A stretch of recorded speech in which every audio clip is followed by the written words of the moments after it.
Bismillahirrahmanirrahim. Assalamualaikum warahmatullahi wabarakatuh.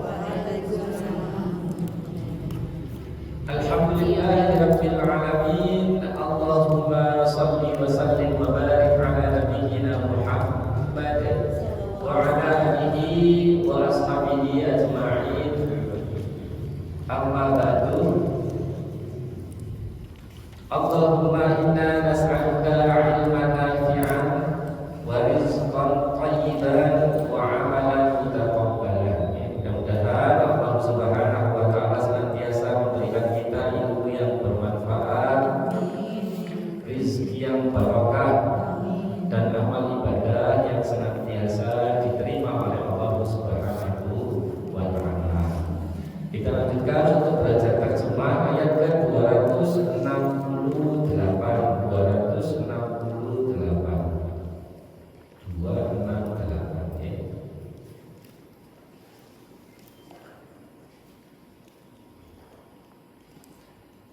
Yang pertama panjenengan mendapati kata asyaiton. Asyaiton berarti maknanya adalah setan.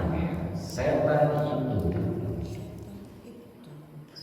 Jadi kalau ada alif lamnya itu boleh ditambahkan dengan kata itu. Maksudnya adalah sebuah kata jika sudah ditambahkan dengan alif lam, maka itu disebut sebuah kata yang ma'rifat, sudah diketahui maksud dan tujuannya. Jadi antara masjid dan al-masjid itu beda. Jadi kalau ibu-ibu kepanasan. Oh, ada. Jadi kalau masjid itu maknanya umum, masjid manapun. Jadi kalau al-masjid itu sudah spesifik, masjid itu berarti lawan bicaranya pasti sudah nyambung masjid itu. Seperti panjenengan jam Senin jam 8 panjenengan ke arah sini meskipun belum datang di masjid, ya ketemu saya tanya, "Bu, kemana?" Al masjid, meskipun nggak disebutkan masjid Al-Maghfirah, saya sudah tahu bahwa masjid itu yang dimaksud adalah Al-Maghfirah, meskipun nggak disebutkan namanya. Tapi ketika panjenengan menjawabnya, "Bu, mau kemana?" Masjid, saya bingung ini masjid Baitur atau masjid Al-Maghfirah atau masjid Ringgit atau masjid mana kalau di sekitar sini. Jadi kalau tanpa alif lam itu umum. Kalau sudah ada alif lamnya spesifik, boleh ditambahkan dengan itu. Asyaiton, setan-setan itu ya'idu adalah kata kerja fi'il mudhari. Pelakunya adalah dia akan. Sisa 3 hurufnya ada itu terbentuk dari kata wa'ada. Ya ada, ta'ada. Wa'ada artinya menjanjikan atau berjanji. Wa'ada. Kum kalian. Jadi kalau ya'idukum, dia akan menjanjikan kepada kalian al-faqra dari kata fakir, kefakiran, kemiskinan, kefakiran boleh. Maksudnya itu setan itu selalu menakut-nakuti kalian dengan al-fakir, dengan kefakiran. Wa ya'murukum, wa artinya dan, ya'muru kata kerja fi'il mudhari, melakukannya ya di depan itu. Ya di depan itu adalah dia akan. Sisa 3 hurufnya amaro memerintahkan. Kum kalian. Wa ya'murukum maknanya lengkapnya adalah wa artinya dan, ya saja artinya dia, amaro artinya memerintahkan, kum kalian. Sehingga bahasa Arab sangat simpel sekali. Wa ya'murukum, dan dia akan memerintahkan kepada kalian. Padahal biasanya seperti wa ya'murukum. Nah, itu tadi bahasa yang sangat ringkas. Bi artinya dengan, fahsya Fahsya itu sama dengan dolama, ya, berbuat kejahatan.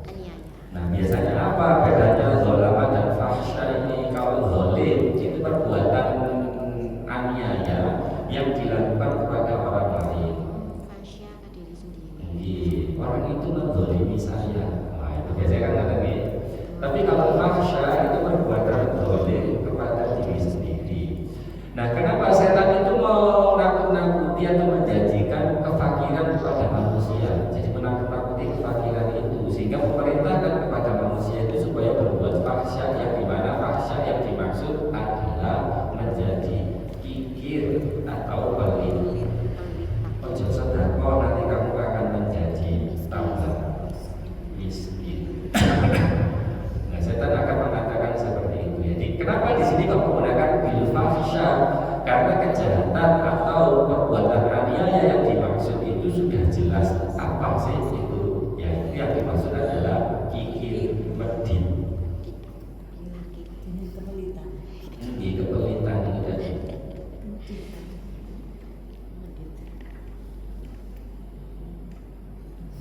Jadi setan terus menakut-nakuti manusia dengan al-faqra wa ya'murukum bil fahsya, dan memerintahkan kepada kalian itu dengan al-fahsya, perbuatan aniaya itu.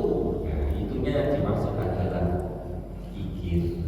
Sehingga panjenengan nanti kalau di Al-Quran kalau mendapatkan kata alif lam itu sebuah kata yang ada alif lamnya, boleh dicari ini yang dimaksud itu apa. Jadi aksi kan memerintahkan kepada kalian supaya berbuat aniaya, selesai. Nah, aniaya sih koyo harus spesifik karena ada alif lamnya. Sehingga penjelasan panjenengan suatu saat mungkin panjenengan suatu saat itu akan menerjemahkan atau mentafsirkan ayat seperti itu bisa dipelajari satu persatu dengan cara yang beragam.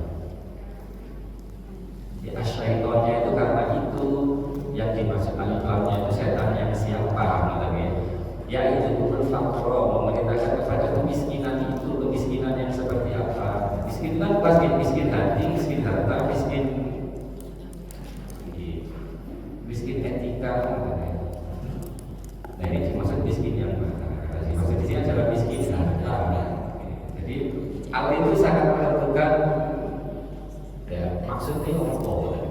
Nanti bisa dicari sendiri. Wallahu wa artinya dan Allah ya'idukum sama kata kerja fi'il mudhari, pelakunya adalah dia akan, terbentuk dari 3 huruf aslinya. Wa'ada sama wa'ada artinya menjanjikan kepada kalian maghfiratan, ampunan, le'ghafara, mengampuni. Ketika sudah menjadi kata benda maghfirah menjadi pengampunan, beberapa dipakai menjanjikan kepada kalian maghfiratan, pengampunan, minhu darinya, wa dan fadlan. Kalau fadilah mengutamakan, fadlan keutamaan. Wallahu dan Allah wasi'un, maha luas, alimun, maha mengetahui. Sehingga kalau saya ulang lagi semua dari awal, asyaitanu, setan-setan itu ya'idukum, dia menjanjikan kepada kalian al-faqra, kemiskinan, wa ya'murukum bil fahsya, dan dia setan-setan itu maksudnya memerintahkan kepada kalian bil fahsya, dengan perbuatan keji atau aniaya. Yang dimaksud ini adalah kikir.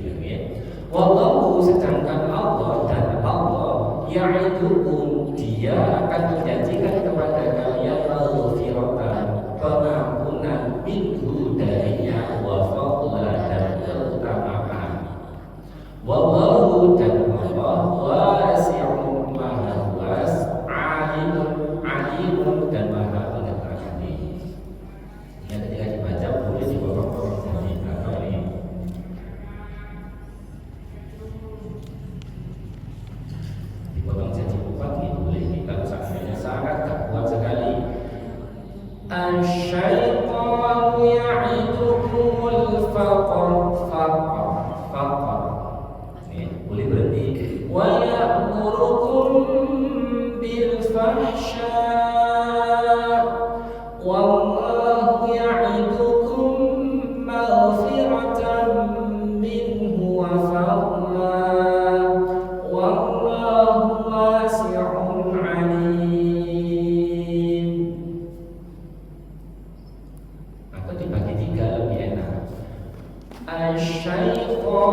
ya'idukumul faqra wa ya'murukum bil fahsya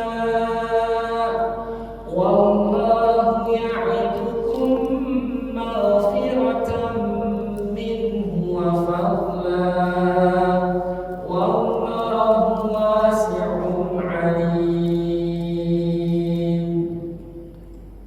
Ada yang ditanyakan dulu? Mboten-mboten 269.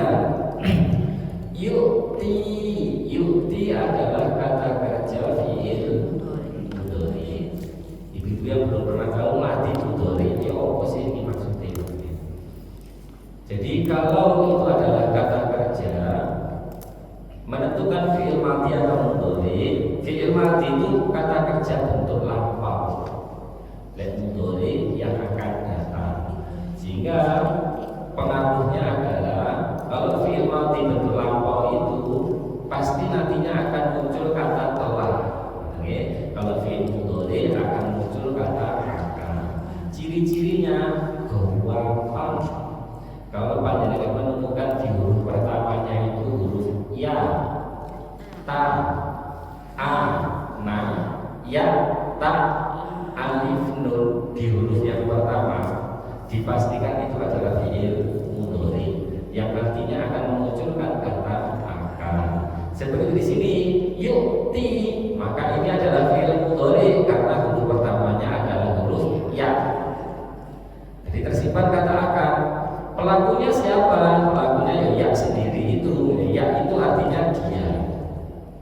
Sehingga dia akan, tiga huruf aslinya ataya. Ataya artinya mendatangkan. Ataya itu datang, mendatangkan.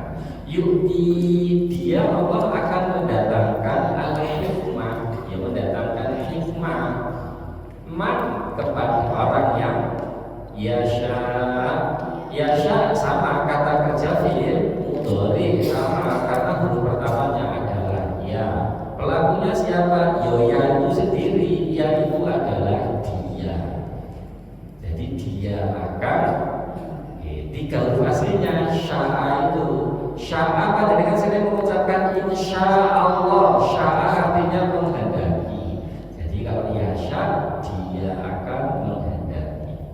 Ya kalau dimaknai dari awal yu'til hikmata man yasha, yu'ti dia Allah akan mendatangkan al-hikmah, ya al-hikmah man siapa yang yasha dia kehendaki.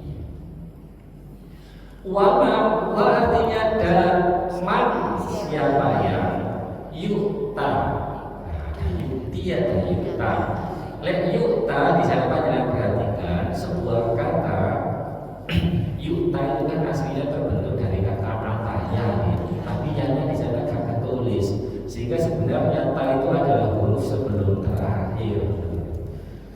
Tetapi di sana panjenengan temui yukta bukan yukti, maka masuk rumus a pada fi'il mudhari sehingga menjadi majhul didatangkan.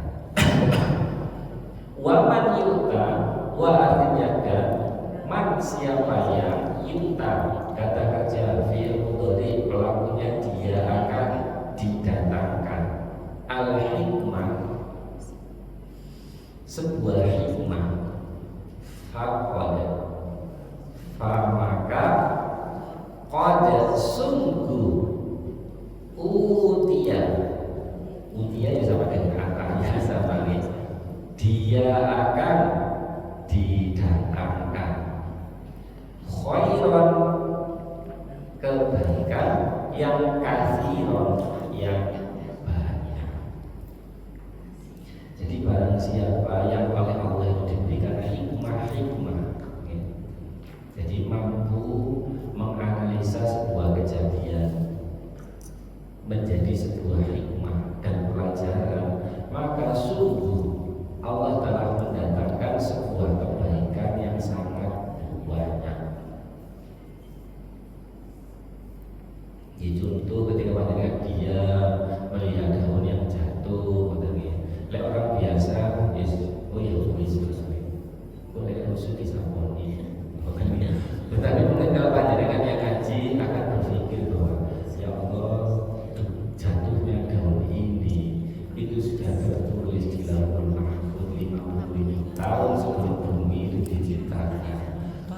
jangankan ini tadi saya kesandung sampai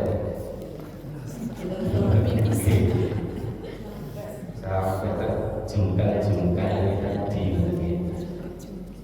Daun yang jatuh ini saja tadi sudah tertulis di Lauhul Mahfuz. Panjenengan mungkin habis kesandung tetap di teras rumah melihat daun. Orang kalau mendapatkan hikmah itu akan mampu berpikir seperti itu.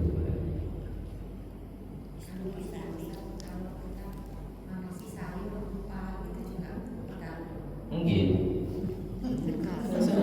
Yakin kalau saya intinya adalah dari setiap kejadian jangan pernah berburuk sangka dengan nasib itu. Kalau panjenengan berburuk sangka, Allah itu akan sesuai dengan prasangka hambanya. Bahkan ketika panjenengan diberikan sakit, jangan mendoktrin diri bahwa ini adalah siksaan buat saya.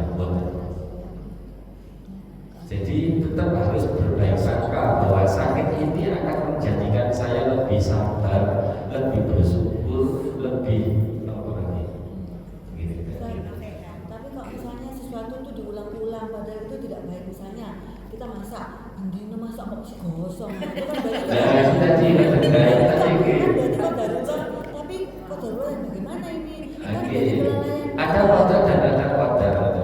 Jadi Allah menunjukkan berarti betapa cerobohnya saya. Sama ini masalah apa goreng gosong, bukan masalah sesuatu yang fatal dan kan bisa diambil hikmah dan pelajaran. Ilmu ya, dan itu semuanya dengan ilmu walaupun kok darurat tapi harus ada ilmu. Betul, kok bendino gosong ya. Harus bisa berprasangka bahwa ini bukan Allah itu kok mesti ini ya. Kenapa nasib ini kok mesti gosong ya. Itu akan menjadikan panjenengan aura negatifnya itu muncul di dalam diri tadi. Alhamdulillah ya bendino ini gosongnya harus diambil pelajaran. Sing Allah memberikan pelajaran saya cuma melalui gosongnya ini, bukan sesuatu yang fatal. Jadi tetap ya walaupun qadar Allah itu pasti, tapi tetap kita landasi ilmu ya. Takdir itu juga karena perbuatan kita sendiri. Betul, takdir itu juga merupakan ada qadar dan ada qadar. Jadi kalau qadarnya nggak bisa diotak-atik, tapi kalau qadarnya itu bisa diotak-atik dengan panjenengan semakin berilmu, panjenengan berusaha, panjenengan mengevaluasi diri. Intinya adalah satu, jangan pernah berburuk sangka terhadap apapun itu. Karena Allah itu sesuai dengan prasangka. Ada seseorang yang diberikan sakit, jadi tidak selalu sama ceritanya. Sudah merasa putus asa dan begini dan begitu. Ini bagaimana nih, sembuh tidak, bisa sehat kembali atau tidak. Nah karena dengan rasa sakitnya tadi orang ini benar-benar menjaga pola makan, jaga kesehatan, olahraga dan lain sebagainya sampai dengan ada baru 10 tahun. Akhirnya itu menjadi sebuah pola di dalam dirinya, hidup sehat dan berjuang untuk survive. Nah, Allah memberikan sembuh di dalam dirinya orang itu. Jika 10 tahun kemudian itu dia memiliki pola hidup yang gak umum dari orang biasa, pola makannya, pola olahraganya, pola hidupnya, sehingga dia menjadi orang yang lebih sehat daripada orang yang sejak dari awal sehat terus. Nah, ada yang seperti itu juga. Ada juga yang mungkin dia tidak sembuh, berarti itu menjadi sebuah mungkin mengukur dosa yang sangat ampuh. Lihat dunia kan yang sebentar itu saja. Jadi ada kata-kata itu intinya adalah tidak boleh berburuk sangka.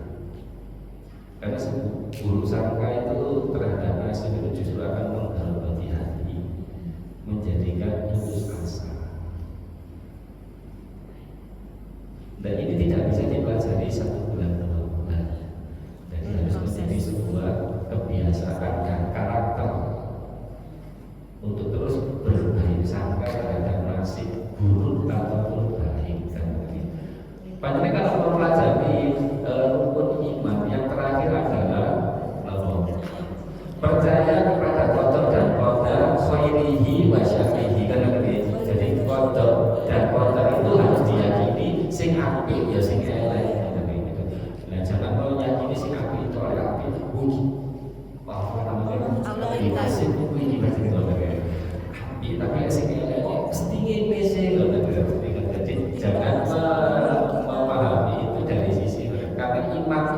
rukun iman ya berarti sesuatu kalau dikatakan rukun itu berarti sesuatu yang nggak boleh terlewat. Kalau terlewat berarti gagal. Di dalam sholat ada 14 rukun sholat di dalam sholat ya. Jika satu saja tidak terlaksana maka sholat panjenengan tidak sah. Sama dengan wudu, wudu juga ada 5 rukun wudu. Yang kalau satu saja tidak terlaksana maka wudunya tidak sah. Rukun iman juga ngoten. Jika satu saja rukun iman itu tidak terlaksana maka imannya tidak sah. Di mana terkait dengan masalah qada dan qadar ini termasuk yang rukun iman yang paling terakhir. Jadi meyakini adanya qada dan qadar dalam bentuk yang baik ataupun yang buruk. Jadi jangan menerima sikap itu oleh si buruk kan bilang menerima itu berarti termasuk ke dalam pembatal keimanan. Dalam ayat itu ya kutiba alaikumul qitalu wa huwa itu. Nggih. Belum tentu sing elek iku sing yang tidak kamu sukai itu jelek bagi kamu maksudnya. Belum tentu juga yang kamu senangi itu baik-baik baik untuk kalian. Allah lebih tahu. Allah itu intinya kan meyakini bahwa Allah itu sangat sayang dengan saya. Meskipun saya sekarang diberikan ini pasti ada hikmahnya. Isu-isu sepeda motor ya mogok masih repot-repot ini kan itu adalah yakin tidak fokus di baik dukung karena terlambat sudah saya terima pasti ini ada hikmah di balik ini. Allah kenapa menunda saya untuk berangkat haji ini, entah nanti di jalan jadi jatuh atau kenapa dan kenapa meyakini itu bahwa sudah apa tidak di sini nggak dari umpamil ya sudah apa meyakini itu nggak usah ngomong di sini saya yakin bahwa qadar Allah untuk saya hari ini adalah sesuatu yang baik untuk saya. Harus terbiasa berpikir seperti itu. Isu-isu mogok ini. Berarti lebih baik sibuk mencari hikmah daripada sibuk apa ini? Nah betul, lebih baik sibuk mencari hikmah dan mencari pembenaran diri dengan sesuatu yang positif. Sehingga muncul itu selalu berpikir itu sesuatu yang prasangka baik terhadap Allah itu munculnya. Karena itu janji Allah yang tidak akan pernah meleset bahwa Allah itu sesuai dengan prasangka hambanya. Dan itu yang penting. Nah ketika ini sudah menjadi karakter di dalam diri seseorang, yakinlah setiap apa yang panjenengan pikirkan itu akan benar-benar dijawab oleh Allah. Karena panjenengan tidak pernah berpikir dulu. Tapi kalau panjenengan tidak pernah yakin, mosok sih, itu berarti itu muncul ketidakyakinan dari keinginan panjenengan sendiri. Ya itulah Allah prasangka Allah itu sesuai dengan prasangka hambanya. Gak sampai akhirnya. Mungkin panjenengan ingin sesuatu, tapi di dalam hati masih terbesit. Mosok ya lo, mosok dikabulkan ya lo, mosok ya lo. Terbiasa berpikir buruk seperti itu. Ya tidak akan terlaksana karena Allah sesuai dengan prasangka hambanya. Oleh sebab itu berusaha menciptakan karakter selalu berprasangka baik. Bismillah. Lo gitu, hidup ini kan sebenarnya telat ya sudah berusaha sudah begini dan begitu. Motor mogok pagi-pagi sehingga di sini mengake diteni orang ya sudah tak apa-apa intinya tidak berprasangka buruk terhadap Allah.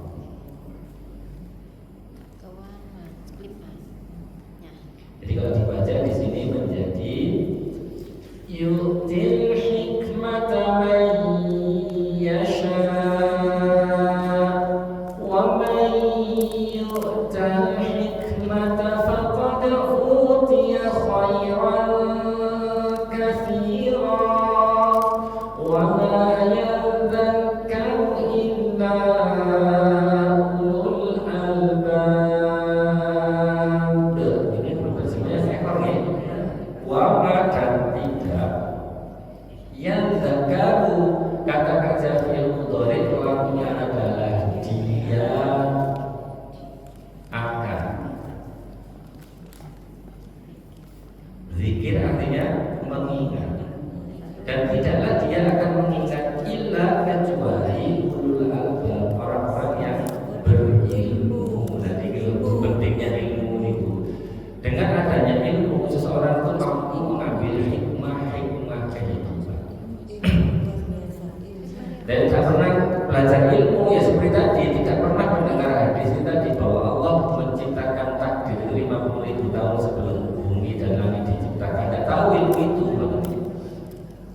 melihat sesuatu kejadian apapun itu ya biasa saja. Tapi dengan berilmu maka seseorang itu bisa mengambil zikir, mengambil pelajaran atau pengingat, sehingga manusia derajatnya menjadi lebih tinggi dengan adanya ilmu.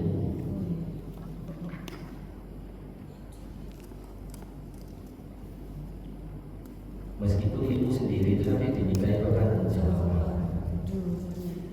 Kadang ada yang berpikir itu kok kalau dia berilmu dimintai pertanggungjawaban, tidak berilmu jadi bodoh.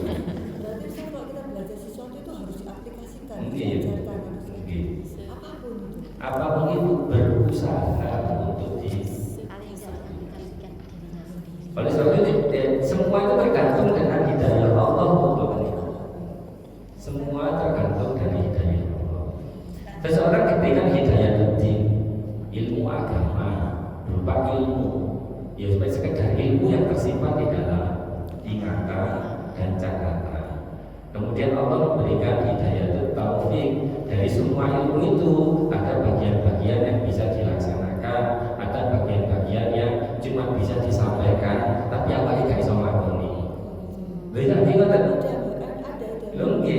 jadi ada ilmu yang seperti itu. Nah kembali lagi, ini terkait dengan hidayah taufik itu tadi. Dapat ilmu jumlahnya 1000 ilmu, tapi yang bisa diaplikasikan 200, yang 800 tersimpan, ya disampaikan. Ya seperti saya yang tadi disampaikan, tapi nggak bisa melakukan. Itu gimana hukumnya Ustaz? Dia tidak apa-apa. Tidak apa-apa ya. Soalnya itu ya. Kan ada kelompok-kelompok yang Mas Tato. target banti wajus gitu. Oke. Kan itu mesti harus kamu 5 orang. Oke. Nah, terus kan setiap anu itu mesti satu juz. Tapi kan cuma baca. Tapi dengan seperti ini tampil satu-satu kita kan jadi tahu maknanya. Tapi kalau mana yang lebih utama maksud saya gitu, mengejar banti wajus atau sekarang kadang-kadang ada yang teman itu yang laporan bisa 3 juz. Jadi kan wah kok tapi kan baca tapi tidak bisa memaknai. Sama lebih utama yang mana? kita sedikit tapi memahami apa yang juz. Iya sama. Dua-duanya harus berjalan dengan sesuatu yang antara kuantitas dan kualitas itu tidak bisa berjalan beriringan. Itu yang berbeda.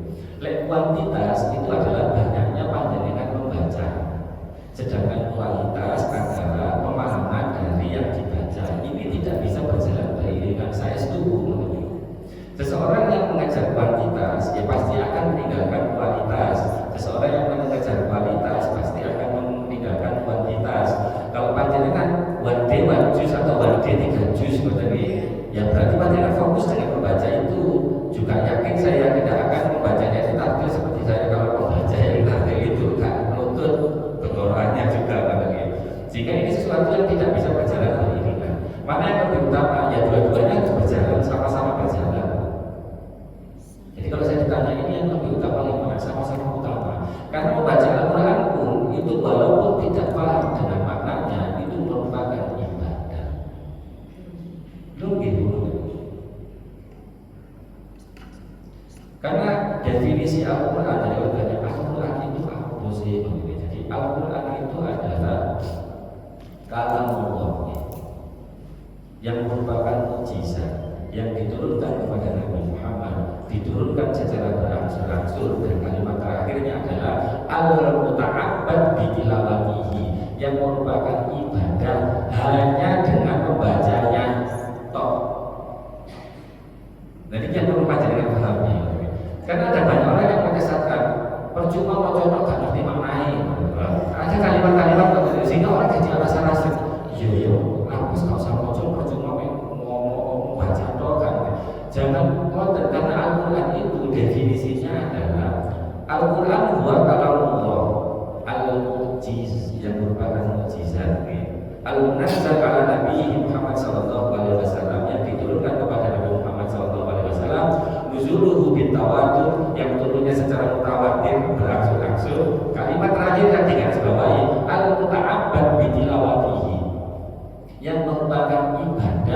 hanya dengan membacanya toh. Nah itu yang penting. Jadi kalau ada yang bilang percuma mau cocok gak ngerti maknanya, oh tidak. Al-Quran definisinya al-muta'abbad bila ditilawati.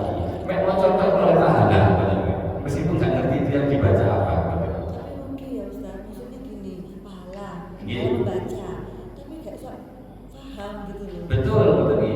Jadi terkait dengan masalah ini juga berjenjang. Membaca toh itu merupakan ibadah. Nah, menuntut ilmu ini kan sesuatu yang lain lagi, nah, di atas dari membaca. Karena seorang untuk mendapatkan ilmu itu dari sisi membaca, ditingkatkan dari memahami dan menganalisa, kemudian mengambil hikmah, kemudian mengamalkan. Jadi jenjangnya itu berjenjang. Sehingga kalau di mana yang lebih utama ya sama, semua diawali dari membaca, kecintaan dari membaca, muncul mencari hikmah dan ilmunya, kemudian sampai bisa melaksanakan itu tadi. Berjalan sama-sama karena kualitas dan kuantitas itu berjalannya harus di jalur yang berbeda. Jadi jangan ditinggalkan bantuan jus, jangan ditinggalkan dalam ini maknanya kalau gak usah khawatir. Al-muta'abbad bitilawati, memang coret dapat ibadah dan merupakan ibadah. Itu definisi Al-Quran. Baca cari definisinya pasti. Jadi Al-Quran bakal mu'jiz al-mu'jiz al-munazzal ala nabiyhi Muhammad sallallahu alaihi wasallam, nuzuluhu bitawatur al-muta'abbad bitilawati. Itu definisi Al-Quran. Sehingga ini yang menjadikan penyemangat dari orang-orang yang seringkali mengatakan percuma mau cocok, percuma mudah, begitu. Kalimatnya harus dirubah. Mau cocok wis api kayak ditingkatkan. Itu mempelajari terjemah dan tafsirnya. Jadi kalimatnya harus dirubah. Bu mau cocok sebagai baju api kayak ditingkatkan untuk menjadi ini. Jadi jangan kemudian membuat sesuatu yang destruktif. Percuma mau cocok ngaji sing iki lho. Jadi seolah-olah meninggalkan yang ini dan berganti tidak gitu, tidak. Jadi ini harus berjalan, ngaji membaca Quran tetap berjalan, kemudian. Tapi kalau usia kami ini ya Mas Tato tuh ya Ustaz ya, lebih baik kalau kami ya seperti ini kan usianya tinggal sedikit. Ya saja sama. Lu jangan meremehkan baca Quran itu jadi kalian ya tahu sendiri pahalanya seperti apa. Man qara al-Quran, barang siapa yang membaca Al-Quran harfun satu huruf yang kita bilang, artinya satu pahala. Yang satu pahala itu di asyri amsalihah, yang satu pahala dari satu huruf tadi dilipat gandakan menjadi 10. La aqulu alif lam mim harfun, alif lam itu tidak dikatakan satu huruf, alif satu huruf, lam satu huruf, mim satu huruf. Alif lam itu mendapatkan 3 pahala, yang 3 pahala itu dilipat gandakan menjadi 10, sudah dapat 30. Subhanallah.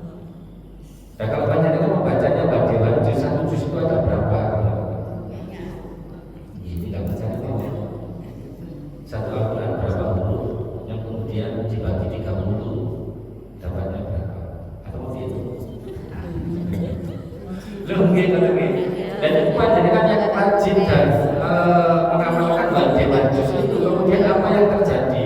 Terkumpul di sisi Allah itu pahala yang sebegitu banyak. Nanti begitu kita pulang kepada Allah itu padahal kaget sebanyak ini, padahal cuma membaca apa di bulan balik ini, atau baca di majus. Oh ini tidak terlalu berat, tetapi Allah memberikan pahala. Jadi meskipun membaca saja itu bukan sesuatu yang rendah, bukan sesuatu yang rendah, walaupun hanya membaca saja. Alangkah baiknya jika ditingkatkan untuk mempelajari terjemah, tafsir dan seterusnya. Jadi dua-duanya harus Jalan kualitas dan kuantitas harus berjalan sendiri-sendiri. Kualitas baca sebanyak-banyaknya, 51 juz, 2 juz, 3 juz, 5 juz silakan, berjalan sendiri. Kualitas diperbaiki dengan ilmu tajwidnya, terjemah perkataannya, dan berjalan sendiri-sendiri. Nguber ini toh kualitasnya api, tapi ya gak dapat satu huruf enak. Nguber ini toh gak dapat kualitas kayak. Makanya ini adalah sesuatu saya katakan bahwa kualitas dan kuantitas itu tidak bisa berjalan bareng. ini sendiri-sendiri, makanya harus dikejar sendiri, ini juga dikejar sendiri. Semuanya gitu, nggak bisa nangkap kelinci dalam satu tangkapan. Betul, betul. Selesai. Betul, betul. Oke. Jadi seperti itu Ibu, kumpulkan sebanyak-banyaknya. Semangat. Quran itu ilmunya nikmat dan sudah alhamdulillah, baca Quran bisa, terjemah ya meskipun tidak yang ekspor sekali sudah bisa. Tinggal kemudian dikatakan ikut tafsir yang banyak kan, sehingga ilmu panjenengan itu sudah dikatakan spesifik membaca ilmu tajwid, terjemah kata, tafsir. Sudah suatu saat tidak berdoa ya Allah, saya mudah-mudahan diberikan kemampuan untuk bisa menyampaikan ini kembali. Dan suatu saat nanti kan tidak tahu ya 10 tahun lagi, 15 tahun lagi, panjenengan kemudian nasib panjenengan tertulis di sana jadi muballigh. Kita tahu.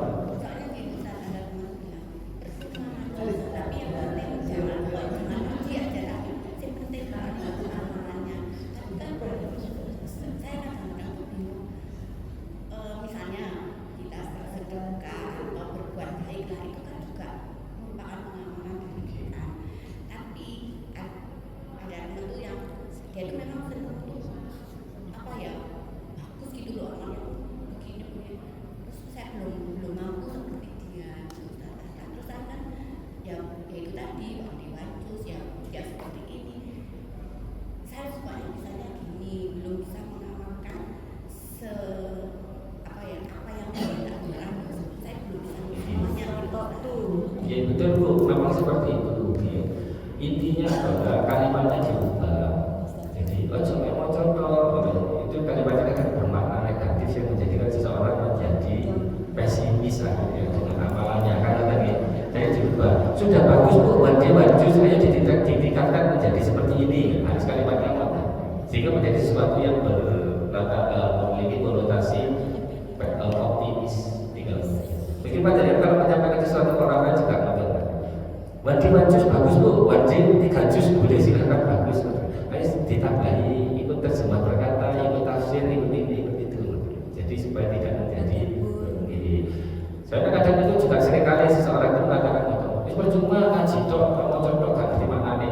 Kalimatnya akhirnya menjadi seseorang itu menjadi iya, akhirnya menjadi iya jadi ini ya. Kalau saya bisa, akhirnya muncul akan seperti itu. Loh, iya jadi jangan sampai pesimis. Maju terus, usia sudah sampai tadi harus mencari tempuh, bahasanya tempuh, biar selalu hari atau jadi tempuh. Boleh tempuhan. Boleh tempuhan. Ayo bersama-sama tempuh. Alhamdulillah ya, komunitas. Loh, alhamdulillah panjenengan itu dikumpulkan dengan orang-orang di seperti ini. Berarti ini tokoh yang Allah yang telah menuliskan ini. Jadi tanda cintanya Allah kepada seorang hamba adalah yufaqihu fiddin.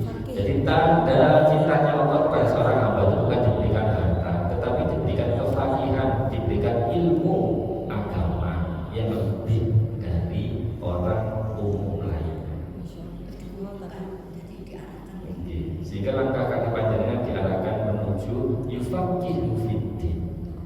Faqih terhadap ilmu agama. Ini adalah tanda cintanya Allah. Doanya itu ya ada di Supaya minta ifaqih fiddin. 270 ini sampai jam ini Bu.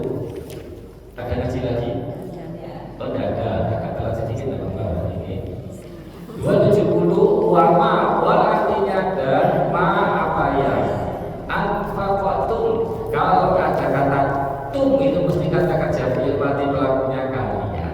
Kalian telah anfaqo menafkahkan. Dan apa yang anfaqatum kalian telah nafkahkan min dari nafaqatin dari sebuah nafkah. Atau nazartum. Kalau ada kata tum, kata kerja fi'il mati pelakunya adalah kalian telah bernazar. Min dari sebuah nazar, dari sebuah nazar. Fa innallaha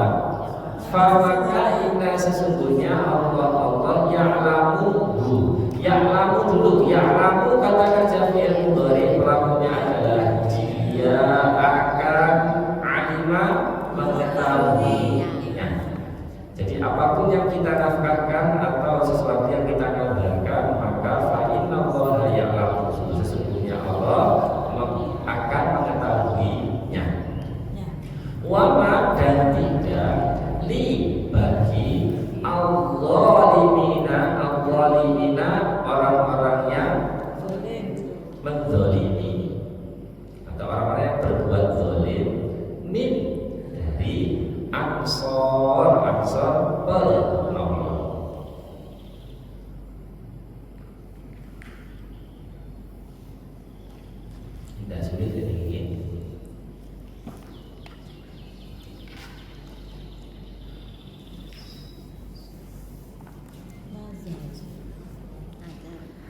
Ini kalau yang utama ya dipotongnya jadi dua saja. Wa ma anfaqtum min nafaqatin aw nadartum min nadrin fa inna Allaha ya'lamu. Enggak kuat sekali ya, nadr boleh berhenti. Wa ma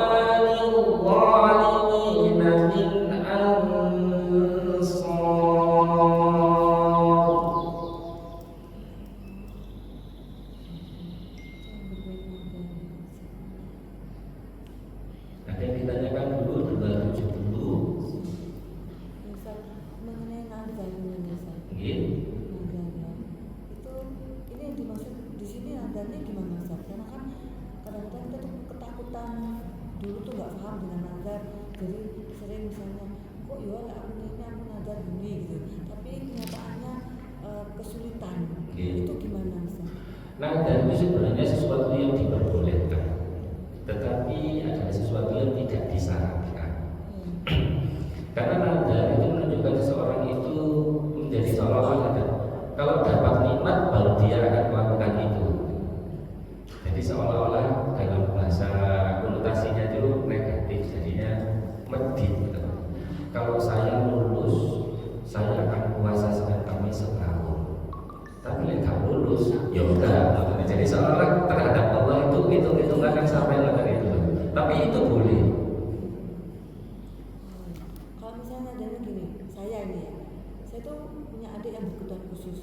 Saya bilang sama nazar gitu, pokoknya lek sak dunia aku mati, adikku aku yang ngopeni gitu. Nah, kok darurat ini Pak Bagus kan sakit. Nah, saya kan ada dua yang seperti yang diobati maksudnya. Jadi tiga. Terus adik saya tuh kasihan, maksa untuk ngambil satu. Nah, tapi saya tuh beban. Ya kan aku udah nazar, sebelum aku mati aku yang ngurusin gitu, sampai pengen nangis. Itu kepikiran buat saya. Tapi kondisinya seperti ini itu gimana Ustaz? Ya gitu, merawat itu kan tidak sepenuhnya. Jadi merawat itu tidak harus sepenuhnya. Ya sebatas kemampuan itu. Karena sekarang kan dengan kemampuan merawatnya sepenuh, tapi sudah diambil Pak Bagus setengahnya. Yang panjenengan miliki sisanya cuma setengahnya. Jadi bukan berarti diambil semua. Kan sekarang dia diambil oleh adik saya, tujuannya meringankan. Padahal saya nazar, aku belum mati, harusnya kan adik itu tetap di sini sama saya. Tapi adik-adik enggak sama lagi kondisi seperti ini. Itu saya yang di sini beban. Itu nazar, itu gimana saya? Tidak apa-apa seperti itu. Tidak apa-apa. Jadi bukan berarti kan panjenengan melepas sepenuhnya kan, tidak berarti melepas sepenuhnya. Apa Ustaz ya? Saya nggak boleh sih. Lagi tidak melepas sepenuhnya karena tadi. Makanya nazar itu boleh, tapi sebaiknya tidak dilakukan. Tidak insaf saya. Karena bisa jadi nazar itu tidak terlaksana. Dan nazar itu adalah hutang. Yang hutang itu boleh dibayarkan oleh orang lain. Oke, seperti panjenengan itu tadi. Kalau panjenengan pernah menyampaikan ini nazarku, ya Allah saya mesti bayar. Adiknya kalau dapat menyampaikan nazar ini, saya merawat, berarti saya membayar hutang itu. Ya tidak apa-apa selama beliaunya bisa. Nazar itu kan hutang ya. Dan nazar itu boleh dilunasi atau ditunaikan oleh ahli warisnya. Terus untuk menggugurkan ada nggak cara lain? Kalau menggugurkan ya tidak ada, nazar itu adalah sebuah janji kan harus dilaksanakan ketika itu sudah menjadi nazar. Contoh, saya sudah bernazar kalau saya begini saya akan berpuasa selama 1 tahun. Ternyata saya tidak mampu melaksanakan itu. Begitu saya lulus tadi mami, terus saya tidak bisa melaksanakan puasa itu karena sakit yang berkepanjangan. Maka puasa itu boleh digantikan orang lain atau ahli warisnya. Sama dengan panjenengan, banyak sudah bernazar, saya akan merawat beliau sampai saya mati. Nah kemudian beliau panjenengan tidak mampu. Kemudian ada ahli waris panjenengan atau orang lain yang akan mengambil itu. Nah panjenengan menyampaikan ini dulu nazar saya seperti ini loh. Sekarang kamu yang mengambil, disampaikan. Jadi bukan berarti nadarnya itu kemudian tidak terlaksanakan dari panjenengan sendiri, tidak, karena nadar itu kalau tidak terlaksana boleh dilaksanakan oleh ahli waris atau orang lain. Kalau katanya ada menggugurkan nazar dengan puasa 3 hari itu benar nggak Ustaz? Iya betul kan? Nadar itu enak, boleh dibatalkan dengan nadar, tapi tetap itu ada tahapan. Dan kalau nadarnya puasa yang setahun pun cuma digagalkannya, digugurkannya dengan puasa 3 hari. Jadi seolah-olah menjadikan lek saya sukses atau berhasil dalam suatu kegiatan ini, saya puasa Senin Kamis setahun, terus Allah memberikan itu sukses atau berhasil. Kasih tahu wis tak gugurkan dengan puasa 3 hari. Loh, akhirnya jadi semacam apa gitu, jadi bisnis kan. Habis lagi terus berdoa lagi biasanya kepada Allah, ya Allah saya ingin ini, kalau berhasil saya akan puasa 2 tahun. Dikasih lagi sama Allah, kasih tahu ini.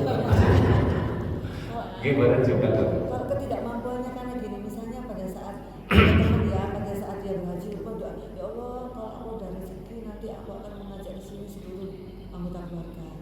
Nah, terus pas dapat rezeki itu ada kebutuhan lain yang tidak bisa diganggu. Nah, dia bercerita ke saya, terus akhirnya itu nggak bisa berangkat dengan seluruh keluarga. Dan itulah makanya nadar itu jangan pernah diucapkan sudah tidak usah, cukup di dalam hati saja.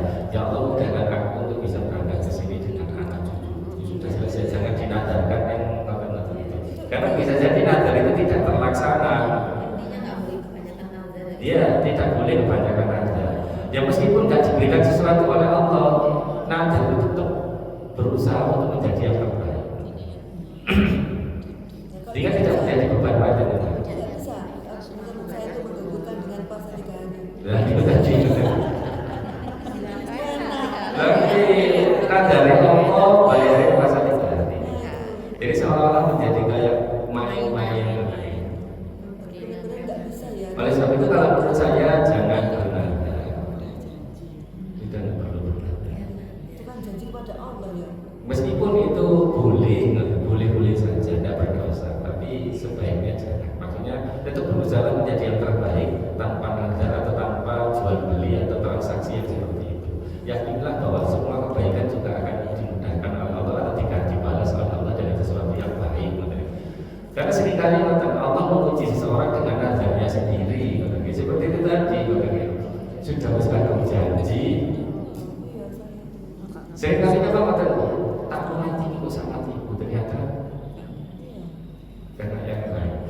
Nanti saya kalau dapat rezeki banyak, saya umrohkan saat keluarga besar saya. Ternyata padahal sudah cukup uangnya, tapi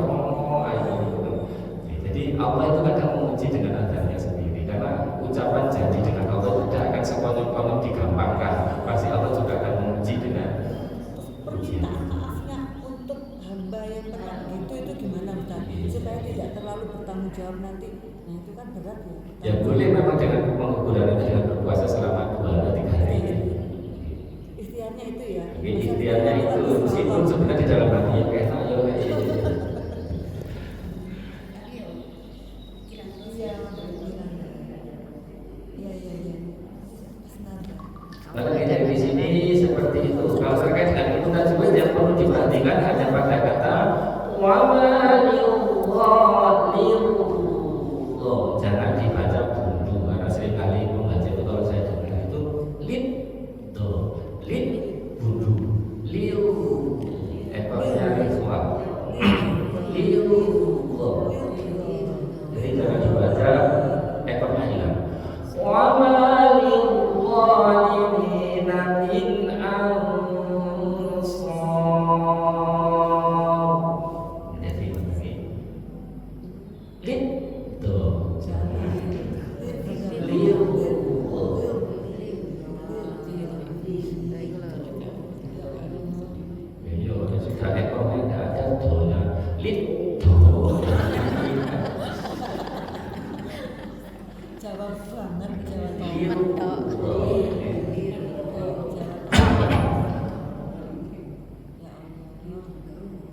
Dua satu. In tubadu, in artinya jika, tubadu kata kerja fi'il mudhari pelakunya ada letak di depan waw di ekor. Berarti kalian akan bada'a memulai atau menampakkan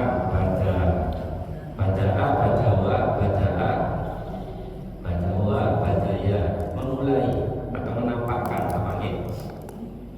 As-sodaqati menampakkan atau memulai sebuah sedekah itu fani'imma fa artinya maka ni'imma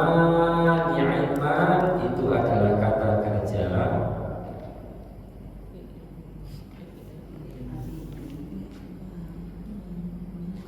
ni'imma kata kerja ini dari kata na'ama kata kerja fi'il mati pelakunya dia itu berbuat baik dia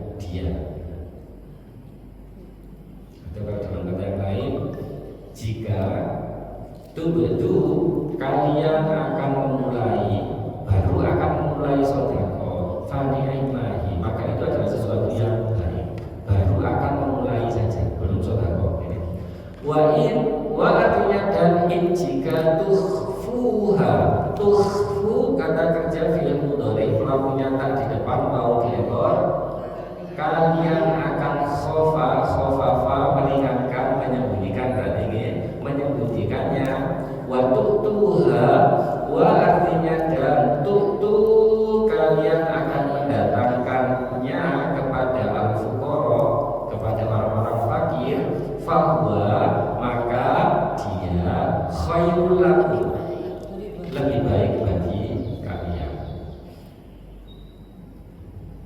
Wa yukafir wa artinya dan yukafir kata kerja fi'il mudhari pelakunya adalah ya dia akan kafara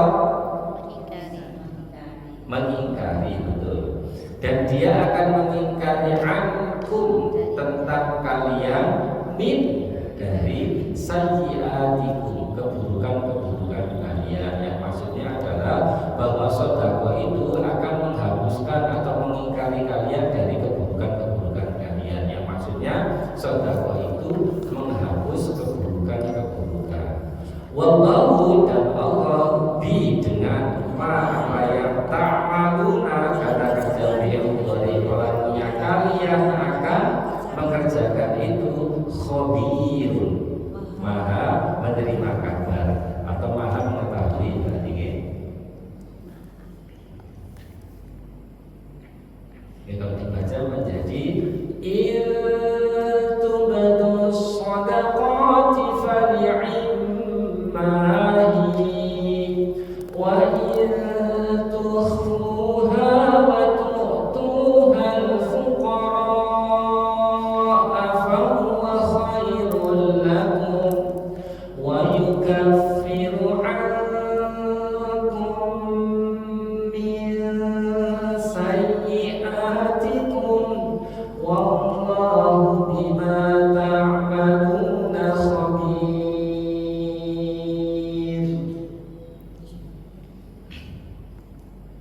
Sama rumiyin, monggo kalau ada yang ditanyakan silakan.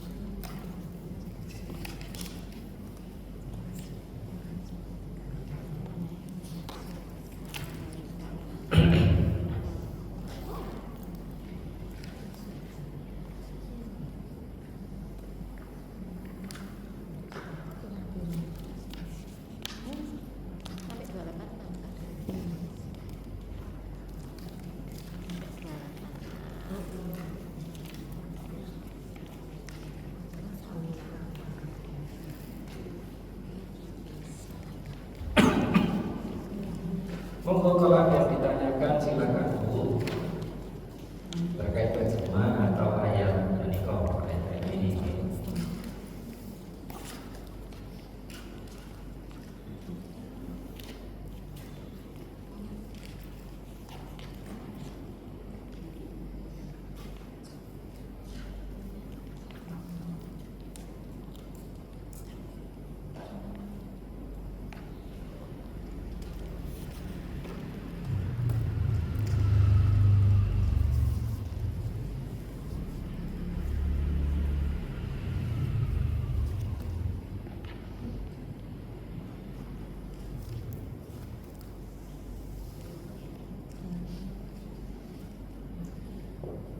Cekap nih. Monggo ditutup rumiyin kalian doa kafaratul majelis. Subhanakallahumma wa bihamdika asyhadu an